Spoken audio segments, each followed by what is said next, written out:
Hey guys, so I'm going to show you how to clear your app cache data and also your Safari data for your iPhone. Now it's pretty simple. So first for the app cache data, you're going to want to click on your settings and then press on general. Next press on iPhone storage. Now this is the only way that you can delete your cache data for the apps. So you guys see that this is listed in terms of items with the most storage to the least amount of storage. So towards the top here, we have Fortnite taking up a lot of storage. Now, if you look at the documents and data, that's actually the cache right there. So in this case, it's taking up a ton of cache, over 8 gigabytes. Now, if the cache is over like a few hundred megabytes, then it's taking up a pretty decent amount. So what we want to do here is press delete app and just confirm it.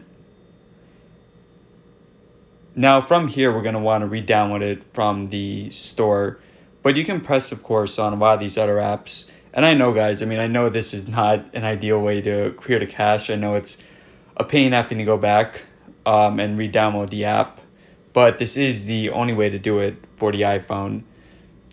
So Ashroad, for example, 78 megabytes. That's all right, but we can delete that one as well. Okay, so after that, we would go to the store. I'll show you guys that in a few seconds. But let me show you for Safari. So just going back to the main settings page, we're just going to scroll down and click on Safari.